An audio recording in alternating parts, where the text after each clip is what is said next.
महर्षि पतंजलि के अनमोल विचार। जो खुश हैं उनके लिए खुश रहो, दुखी के प्रति दया करो और दुष्टों के प्रति संभाव रखो।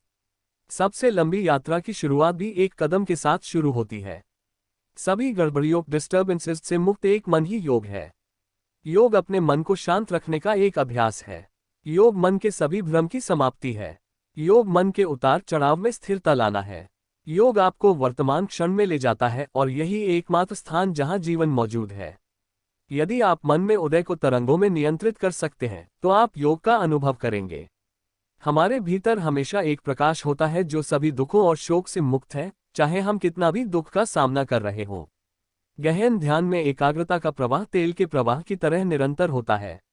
आसन शरीर में सुंदरता, रूप, अनुग्रह, ग्रेस, शक्ति, सघनता, कंपैक्टनेस और हीरे जैसी कठोरता और चमक लाते हैं।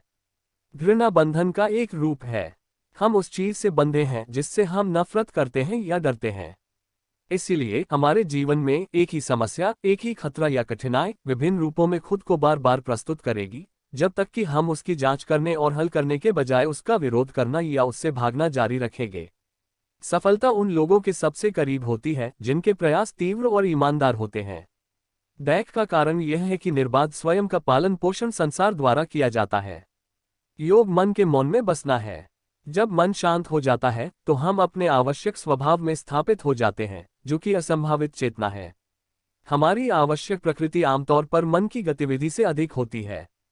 सुस्ती स्लॉथ महान शत्रु है, कायरता का प्रेरक, चिड़चिड़ापन, आत्मदयालु दुख और तुच्छ संशय। सुस्ती बीमारी का एक मनोवैज्ञानिक कारण भी हो सकता है। यह हमारे कर्तव्यों से आराम करने, बुरे स्वास्थ्य की शरण लेने और एक अच्छे गर्म कंबल के नीचे छिपने के लिए लुभाता है। अंतर्ज्ञान इंट्यूशंस होना पर्याप्त नहीं है, हमें उन पर अमल करना चाहिए, हमें उन्हें जीना चाहिए। किसी वस्तु की विशेषताओं को पर्यवेक्षक ऑब्जर्वर के दिमाग की विभिन्न अवस्थाओं के आधार पर अलग अलग तरीके से प्रस्तुत किया जाता है। जब आप किसी महान उद्देश्य, किसी असाधारण परियोजना से प्रेरित होते हैं तो आपके सभी विचार उनके बंधन तोड़ देते हैं। आपका मन सीमाओं को पार करता है, आपकी चेतना हर दिशा में फैलती है और आप अपने आप को एक महान, नई और अद्भुत दुनिया में पाते हैं। जब ब्रह्मचर्य की पुष्टि होती है तो आध्यात्मिक शक्ति प्राप्त होती है।